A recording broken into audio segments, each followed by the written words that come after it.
doing, Todd?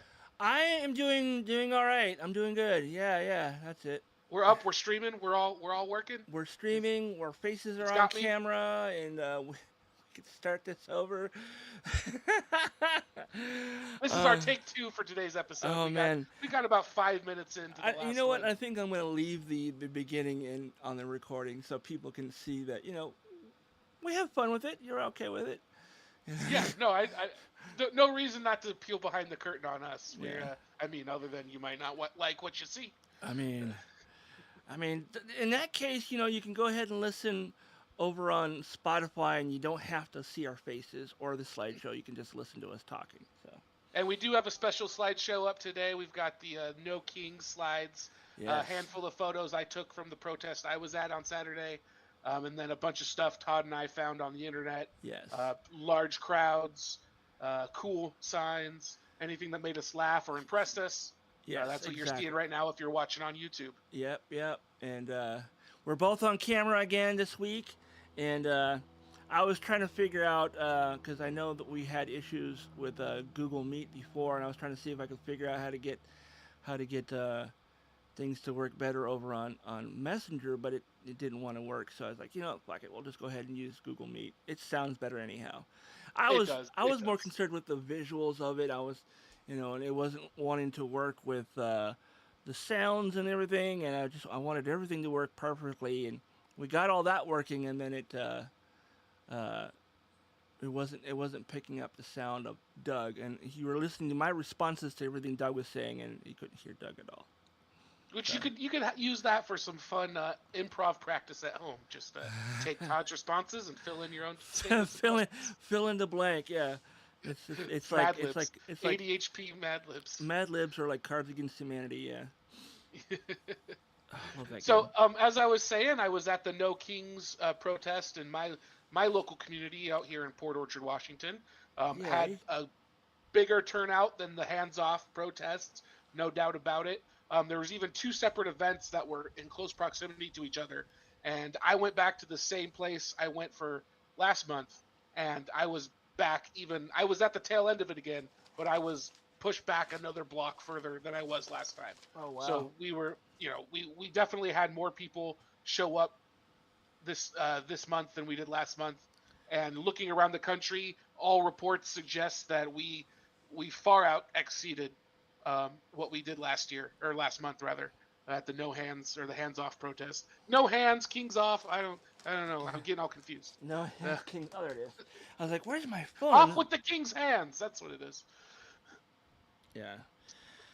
Oh, the But King even Band. even in our just in Washington State alone, though, we look at Kitsap Sun reporting on 80 plus No Kings rallies were planned, and I didn't even register for mine this year or this month. I just went. I honestly I wasn't sure if I was gonna go, just the way things had been going. I didn't feel like there was a lot of momentum for a protest, and then bam, a week ago, Trump just sets everything off again, and I went from yeah, am I really gonna go to man, I have to go. Like, what other choice do I have? It's getting so bad the way that they're behaving in L.A. and the police. They're creating spectacles out of ICE Right. apprehensions. I wanted to go, but then I remembered the last time I watched a peaceful protest and people were being like shot at and and and beat up. I was like, you know what? I'm there in spirit. I don't want to have to deal with the Seattle PD. So, And and and thankfully, in my little neck of the woods, it was yeah.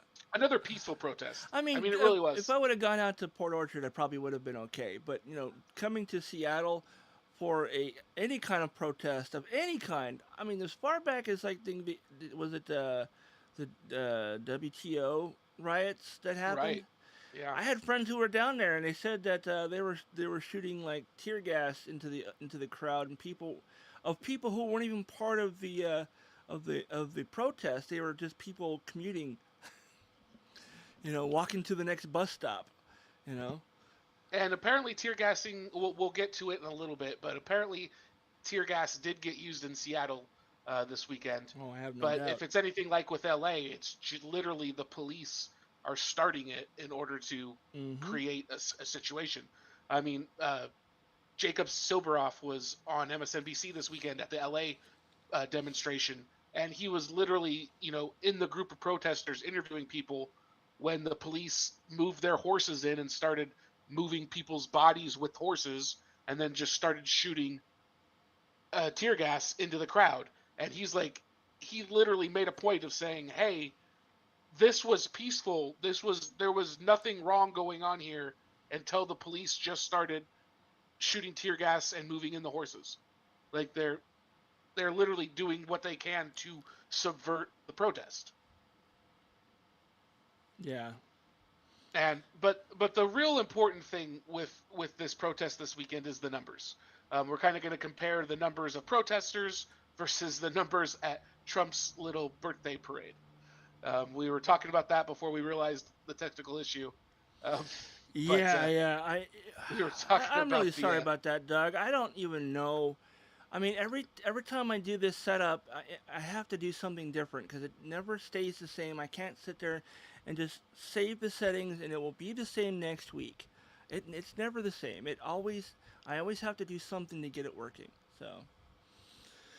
But we were enjoying the. Todd was telling me about the squeaky tanks. Yes, no, the squeak you heard in the video was real. It wasn't like a sound effect someone grabbed off of YouTube or TikTok.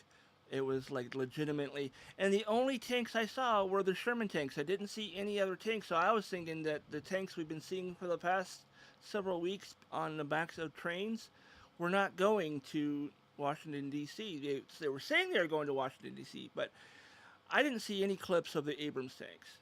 So. Yeah, I definitely did see a clip that had more modern tanks than the Shermans because they like I said before, they're doing it in eras. Every section of the parade was a new era, which they apparently actually played "Fortunate Son" while they were doing the Vietnam era. Oh, of course. Which is like, you guys realize that's an anti-Vietnam War song, right? Like. Yeah, people are, his supporters are a special kind of dumb. They don't. Yeah, they're very credulous when it comes. There are people that don't trust anything they hear, except they'll trust everything Trump says. It's kind of, it racks my brain to consider how their minds work. But yeah. I was trying to find some accurate numbers on how many people actually showed up to the Trump parade. And of course, the Trump regime is all saying 250,000. Like, they have this number cooked up. It's 250,000 on the 250th birthday from Project America 250. Like, they're like, hey, that sounds like a good number. We'll use that number. People won't know any different, right? And it looked like maybe there was a few tens of thousands. Like, I really haven't seen enough to say. And I've seen 20K, I've seen 15, I've seen 10. It's not as much as Fox is saying. It's definitely not as much as what he is saying. It's not like the Trump admin has ever lied about crowd size before. Oh yeah, that's their go-to. It's like, oh yeah, no, I'm 9.5 inches and 2.5 pounds. Those alternative facts of bullshit. Okay, cool. Yeah, but yeah. It just, every time I see a video of somebody who's spouting how great Trump is and how we're the ones who are being misled by the mass media, mainstream media. You guys, shouldn't be listening to the mainstream media. It's like, yeah, you listen to Fox News, and Fox News, whether you like it or not, is mainstream media. So. I mean, it's pretty much the sugar pop of media at this point. Like, it really is it is mainstream for dummies. It's news in name only. Right. It's propaganda. It's always, MAGA propaganda. It's always been ever since they announced W as the winner of that election.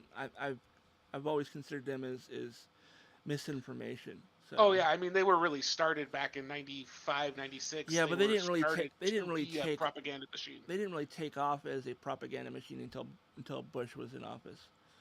Junior. Yeah, and W. right, and he got all his Because I think basically a bunch. Basically, Fox News became like you would retire, you'd leave the Bush administration and go work for Fox News. Is basically how the cycle would go. yeah, Like anybody, like pretty much every single person that worked as a Bush like press secretary went on to host a show on Fox. yeah, Now that's not to say Democratic press secretaries haven't gone on to MSNBC or whatever, yeah, but Fox pioneered that. I mean, really, just like every single one, they leave the White House and go have a show. yeah. You know what I did yesterday that I thought I didn't think I'd ever do. I downloaded Truth Social and set up an account because I wanted to see what people were saying. Did you post our show on there? I did not, and I'm gonna be a lurker on there. I'm not gonna be posting. Oh, okay. Because I would like to be able to go in there and see what's being said without having my account being like shadow banned and whatever else will happen, like not being able to see things. So when we're offline, I'll tell you the username and you'll have a good chuckle. But um, yeah. But yeah, no, it's I was just because I wanted to see if Donnie was like he was rage tweeting or whatever, I wanted to see what he was saying about yesterday's parade, He looked. The video I saw of him, he looked. I don't know if he was falling asleep. Yes. There's people are saying he is falling asleep or he's very, very depressed or a combination of the two. I mean, there was one where he looked like he was sobbing. He looked like he was just like, oh, there's nobody here. And someone was like, it looks like his wife is like trying to not show emotion, but she looks like she's trying to stifle some laughter. Well, I was going to say she looked the happiest I'd ever seen her. And she never cracks a smile ever. She's like a stone fucking statue right. of like some Eastern European fucking woman who could possibly be a man. So possibly. Yeah. I'm not sure. I think it's more likely she's a man than Mrs. Obama. Oh, Remember how people are always saying that, she looks like she has an Adam's apple. Look at those arms. She looks like a dude. Well, and remember when she was criticized just for baring her arms, just for having sleeveless dresses, and then we get Melania, who's literally been a porn star. Yeah, nobody cares. Oh, and everyone thinks she's fucking gorgeous, and maybe it's because of her time with the Donald. But she just looks like she's the most unhappy person I've ever seen on TV anywhere ever. Always has this stern, will you shut the fuck up look on her face, and she just doesn't look happy. She looks like she's there for the money. And right, always looking to, she's contractually obligated to be there. Those are the words I was looking for. Contractually obligated to be there. And you can always tell when someone doesn't. For example, the people who were marching in that parade did not look like they wanted to be there. They were not marching. They were walking. No, that's something I was going to get to in a bit. Yeah, there's a lot of thought out there that that the army specifically was kind of giving a middle finger to Trump. Yeah, with it was their lack silent protest. Yeah. Yeah. I've seen a number of military people do videos saying and doing commentary while watching the parade, saying these people aren't marching. These guys are doing a silent protest. How can they're just walking? They're just walking. They're not stepping in. They're not stepping in time. They're not in sync with everybody else in the group. They're all just kind of meandering down the street. Yeah, I noticed it right away. I was like, oh, their hands are all over the place, and they're just they just look like a group of people walking. They're not. There's literally no rhythm or anything, and I was like, this is great. Yeah, and like I said, the last one I saw was she was like a sergeant, like a drill sergeant even, and she's like, if these were my guys, they would be getting a talking to, because that was not a march. That was, we're all in our fatigues and we're walking down the street, behind a some heavy artillery, but we're not marching. Yeah. Yeah, they were definitely, and there was like apparently a guy that was like holding a drone over his head, I and saw that. Oh my I god. don't know what that was about. I think he broke it. I don't know. Oh man. But what I was wanting to get to right when we were realized our technical issue before is I was about to ask Todd about the 3.5% rule. Um, I don't remember if I brought this up on the Hands Off podcast or not. You probably But did. do you know what the 3.5% rule is, Todd? I do not know off the top of my head what that is or even what it So it, means. yeah, so it has to do with movements, political movements, and basically it comes from a really great person to check this out from is Erica Chenoweth. She does a TED talk on it, and she's written some articles on it. She's a professor of the First Amendment and academic dean for faculty engagement at the Harvard Kennedy School, which is the school that put out this study to begin with. And so it shows that uh, when you get over 3.5% of a population to engage in a movement, that movement has never failed to create change. So that's the one big finding. The other big finding of this is that research shows that nonviolent protests are twice as likely to succeed as armed conflicts. So basically, it was a study of the, I want to say it's primarily the 20th century, but it may have included the 19th century as well. But comparing how different movements achieved successful change when it comes to like a military uprising versus a peaceful protest movement. And a lot of times military uprisings are short-lived successes, whereas an actual movement that gets more than 3.5% of the population involved to actually activate and engage, um, they have never failed. And that's only 3.5%. So with hands off, I think we on the high end the estimates were about 5 million. I think for the hands off protests, Okay. and there's currently 340 million people in the U.S. Um, so 5 out of 340 is only like 1.5%. Um, what according to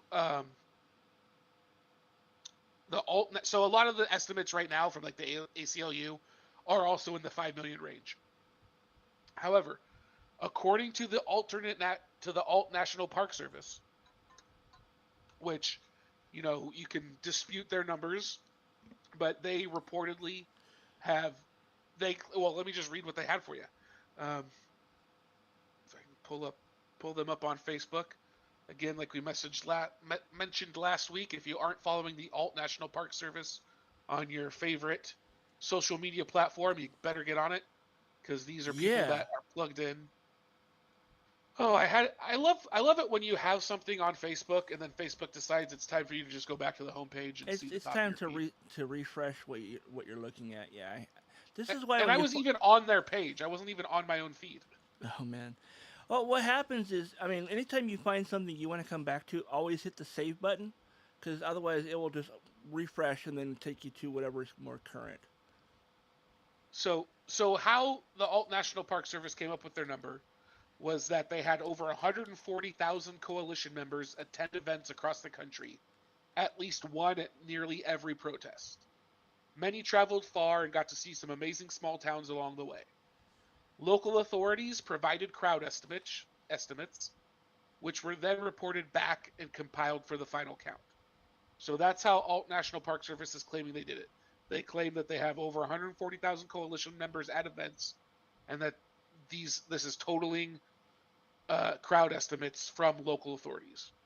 The final number that they came out with was 13.14 million across 2,300 events. Oh wow, that's a lot of people. So doing the math on that, 13.14 divided by 340.1, that is 3.86%. That's over 3.5. So if these numbers are correct, we fucking got there. Like, now it has to be sustained. It can't just be, oh, at a high water mark you had 3.5%, therefore your your movement's gonna succeed. Um, it's not a magic number in that way. But if the 3.5% that were out there are as engaged as you would think they must be to have gone out there in the first place, and if they each represent at least one other person that thinks like them but wasn't able to go, like the way you weren't able to go, right? Like, if I know my wife also thinks like me and she wasn't able to go. So if even if we only represented one other person, now we're at like 7%. So if we can maintain this 3.5+ % of engagement, then then some sort of change is inevitable. Right. And that's the thing that's extremely optimistic about this protest, because I was super fired up about the hands off protest. But in the wake of it, people are like, all right, let's plan another one. And it was just like, are people going to get protest fatigue? Are people going to be worn out by it? Are people going to be put off by, is the Trump regime going to successfully turn people away from wanting to protest with I hope with not. their big shows? I hope people And never stop protesting with this guy, because well, they certainly haven't. It's only more now. It's only, if the numbers are correct by the National Park Service, it more than doubled from 1 month to the next. So I think they're doing the right thing, not trying to have these every single week or every 2 weeks. I think doing another big one in July or August is a great way to do it. yeah, But it's just, I do think it's turning people's minds. It's giving Republicans that are stuck supporting Trump somewhere to turn. And I'm specifically talking about like the people in office. right. They can say, oh, hey, there are people here that will protect me. I don't have to worry about the crazy Trump people.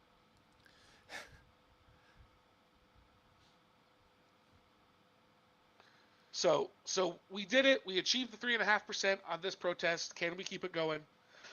We got to everybody's got to stay engaged. Keep calling your representative. Keep calling your senator. Even if you're in a blue state like we are, um, you want to make it absolutely clear that you're expecting to see Democrats do something. Yeah. Make it absolutely clear. Leave them a voicemail. Leave them an email. Hey, I find this unacceptable. Please make sure you're doing everything you can. Like Senator Padilla was shoved out of a Kristi Noem I saw press that video. conference. Yeah, he was just And asking you need to be questions, and calling he your just senators and say that you got to stand up for your fellow senator. And yeah. I mean, they forced him out. I mean, they like grabbed him and like, I have a question. I'm so and so, and they're like, they just pushed him out. they tried to just give a completely alternative accounting of events to the press. Like Tried to say he he rushed the was stage. lunging. Tried to say that they Yeah. didn't know who he was. He didn't identify himself. When the video shows him identifying himself. Yep. And he even talks about how he was let in by the federal agents. Yeah. So, getting back to the No Kings protests on Trump's birthday, I'm going to look now to an NPR article, 3 takeaways from the military parade and No Kings protests. So the U.S. Army celebrated its 250th anniversary on Saturday with a massive military parade in Washington, D.C., against the backdrop of political division and protests savaging President Trump rippling across the country. Trump, whose 79th birthday, God, he's old, corresponded with the Army anniversary, had long dreamed of holding such a display of America's military might. The parade stirred up controversy for what opponents view as a politicization of the nation's armed forces and a break from U.S. democratic norms, and sparked an organized No Kings protest movement across the country on Saturday. So I wouldn't say this parade itself is what sparked the protests, but it certainly contributed to it. And for what it's worth, if this was something we did, like if every July 4th we had some sort of military parade, and there was tradition to it, I would still call it a waste of money, but I would still be like, whatever. It's the fact that Trump had to come up with it and make it for him. That's what really bothers me about it. Yeah. Is it's like, this isn't something we do. This isn't money we need to spend. This isn't a tradition we're upholding. you saw something in France that made Macron look cool, and you're like, why doesn't the American president do this? I mean, that's really what happened. Is Trump saw he went. It was like 2017, 2018. He was visiting France on their Bastille Day Right. parade, and he's like, oh yeah, I want this. I want this for me. I mean, yeah, okay. Right? You know, It's just there's not. It's not. His as usual. His head and his heart are both in the wrong place on doing this move. Even if you think honoring the army on its 250th birthday is a noble thing to do in some way, the way it was brought about is heinous. right. So first takeaway from NPR: stormy clouds didn't rain on the parade. It featured dozens of armored tanks and artillery vehicles such as HIMARS, aircraft, Black Hawk helicopters, and Apaches, and more than 6,000 uniformed troops. The idea was to walk viewers through the history of American military conflict, with some historical uniforms and vehicles being used. I mean, not to mention we have museums and stuff. We don't need to drive tanks down our city streets in order to honor the memory of past military conflicts, especially when we're supposed to be anti-war these days. Uh, NPR also reports that there were 34 horses, 2 mules, and 1 dog, a blue heeler named Doc Holliday. And how close to that dog do you think Trump was at any point? Because Yeah, dogs do not like Trump. He cannot be around dogs because dogs are too good of a judge of character. well, I think they also smell his full diapers, so they're like, "Get away from me! You stink." I saw when I was researching stories for the parade, I saw one headline. I didn't click on it, but there was one headline that was like, "Was Trump wearing a catheter at the UFC event?" I saw that. Yeah, I saw that.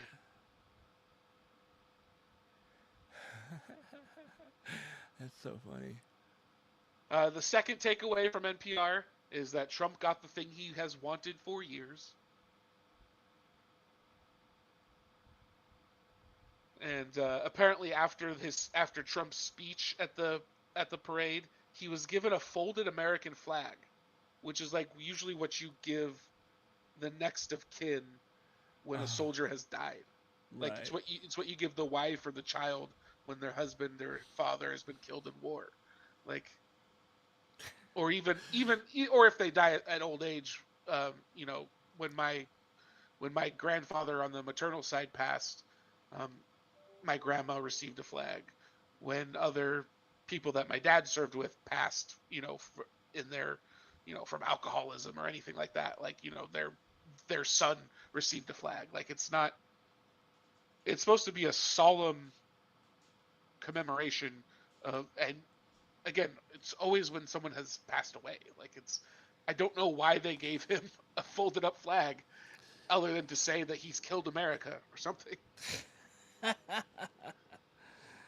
That's fucking hilarious. I mean, we were talking about the silent protests of the military not being very regimented in their marching and their regulation. Um, could that have been part of the protest? Here's Very, a dead cat. Yeah, it's very possible. I think. And then number 3, protests spring up across the country. No King's protests rippled peacefully across dozens of cities in the U.S. Organizers estimated that more than 5 million people, we're now saying over 13 million people, participated in more than 2,000, we're now saying more than 2,300 planned protests, according to spokesperson Eunice Ortiz. While protests were peaceful, police in Culpeper, Virginia arrested a man who, quote, intentionally accelerated his vehicle into the dispersing crowd at the end of a protest. One person was hit, but thank God no one was hurt, police said. Which also, like, I don't know if you saw this, but leading up to the weekend, Ron DeSantis in Florida, he was telling people, like, if you fear for your life, it's okay to run over a protester with your vehicle.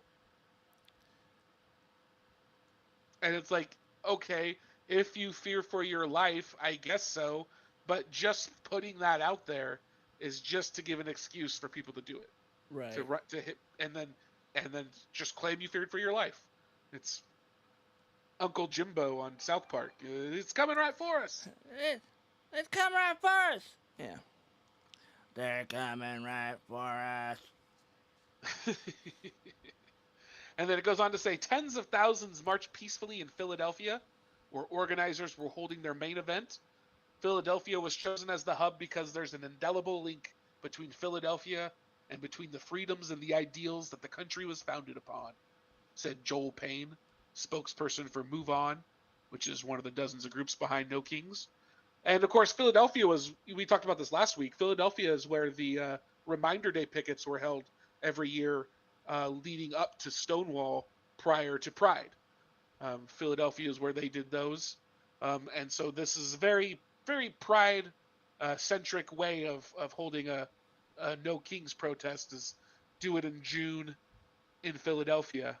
I mean, that's Pride is a protest, and we just had the biggest protest in American history during Pride Month, even if it wasn't specifically about LGBTQ plus communities.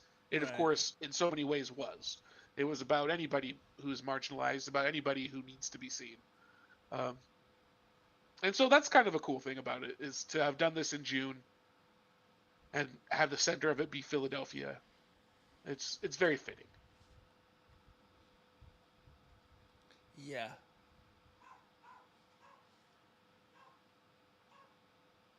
Rolling Stone also covering. If you haven't been reading Rolling Stone lately, they've been a good read. They're one. Rolling Stone and Wired are probably the two biggest media platforms that have really stepped up to the plate to hold Trump and MAGA accountable. Oh, I may not be able to read this article anymore. I had a free preview, but now I don't. Bum bum bum. But we'll put the link in there for anybody who wants to go read the Rolling Stone account of things. That'll be in the show notes. Yeah, it was a fun article while I had it. We should just start putting everything on social media for people to drive people to our social media. Wasn't that what we do when we put it in the show notes? I mean, they're getting to the links from the show notes. They're not going to our social media to get to those links. Aha. Although I think it's still a good idea to have them in the show notes, but I mean, we could do both, but yeah. So The Guardian has a story here: tear gas used to disperse anti-Trump protests across U.S. as it happened. So this was their blog from Saturday. Let's go show key events only. So this is The Guardian. It's another great resource. It's I believe The Guardian's from the UK. Yeah, I think it is. Yeah. But here are the key events that happened on Saturday. So law enforcement agents in Los Angeles, Seattle, and Portland have deployed tear gas against protesters at some demonstration sites. Again, I didn't hear anywhere in our state about tear gas being used, but this is where I had read about Seattle being included on a list where they had tear gas people. And it seems, again, they are targeting LA, Seattle, Portland. I'm surprised San Francisco didn't get something like it too, because they're just saying, hey, let's have the disturbances here. Let's tear gas these people and they'll get blamed for it, and just say, hey, see, there's these liberal hellholes, and they're trying to spread a narrative. These shithole cities. Yeah. So Trump's controversial military parade unfolded without incident, though it was pushed due to weather concerns. And then this is something so that's just the whole news. Okay, this is not specific to just the protests, so I don't want to get ahead of myself here. But here's I'm going to combine these last two stories a little bit, but perhaps part of the reason for the low turnout for the parade is that TikTokers are claiming credit for Trump's parade attendance. Across social media, people claim to have reserved tickets. To have reserved tickets en masse to Trump's birthday parade with no intent of showing up. Yep. And last time this happened, Trump tried to ban the TikTok. Yeah. I mean, I saw minimum of like 4 or 5 different TikTokers that say, "Hey, did you know you can buy a ticket to the parade and still go to the No Kings protest?"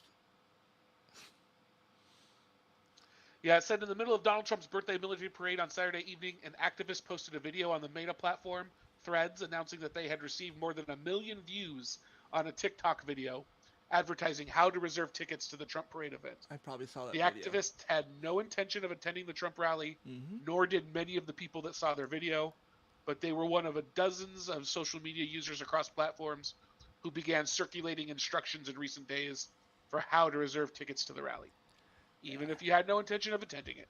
Yep.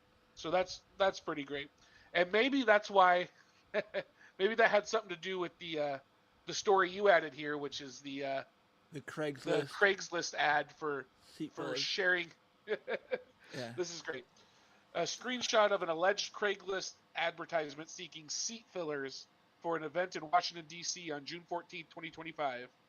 And the purported ad read in part, Key Melons Events is looking for seat fillers and extras to provide their time for space maximization and attendance perception for an event taking place in Washington, D.C. on June 14th. Extras and seat fillers will check in on the morning of June 14th at 9 a.m. Extras are required to wear red, white, and blue clothing and will be provided a red hat to wear. Gold accessories are acceptable as well. The team will advise the extras where to stand or sit according to the line of sight from a VIP viewing platform area. Extras and seat fillers will be paid a flat daily fee and will be provided a lunch of fast food and soda. We encourage people of color and ethnic groups to sign up for maximum perception control. And these individuals will be prominently displayed on the televised broadcast and local viewing screens to be seen by the VIP platform. It also listed compensation as a flat fee of $1,000 paid in cryptocurrency provided by Fight Fight Fight LLC, which is Trump's meme coin company. Yeah. But this doesn't appear to be true, but it's excellent satire. Like every bit of it is perfect. Just the fact that like you have to wear red, white, and blue, but gold is okay. And No, the video I saw about this, they told you how to find the article, the post on Craigslist, how to find it. Do you think that the post was fake? so the post was most likely a joke. Like it was legitimately on there. The post was Oh, legitimately I get it. on Okay. Craigslist. Oh, so it wasn't really them posting it. Yeah. Okay. Right. So they've done this before. In fact, it happened even at the Hands Off protest. People in my politics group, local, posted almost the exact same, a very similar screenshot as you would see in the tweets, saying looking for paid protesters for the Hands Off protest. Right. Like every single thing that happens, this kind of stuff comes up, um, and so it's not false, but what it is unproven. Gotcha. But this just reads like great satire because it's like gold's okay to wear. We'll tell you where to sit based on where the VIP plaque can see. we want So, the like, king to we're, see you. We're gonna fill up the areas that Trump can see. That's so funny. Like we're just gonna make you stand like right in his field of vision. Like that'd be funny if they just put like a line of people at the front of the stage that he can't see over. You know what they could have done, and he probably would have known any different, is if they had just a bunch of cardboard cutouts. You know, it's like, wow, Deadpool is here, along with Captain Well, Picard. like they did during baseball games during COVID, just Yeah, fill in except a bunch of instead cardboard seat fillers. instead of having like cardboard cutouts of real people, just get the cardboard cutouts you can buy at like the local nerd shop that sells like cutouts of like your favorite superhero or sci-fi person. You know, I think that'd be hilarious. And then they're going to be given a lunch of fast food and soda. That's Yeah. I would have gone you just get for paid in that. crypto. I would have gone just for that. I would have been like, I would have worn a red hat that said "Made you look," you know. Right. So that's hilarious though. I love that. Yeah. All right, so that does it on our deep dive into the No Kings and Parade talk. Todd, if you want to transition us into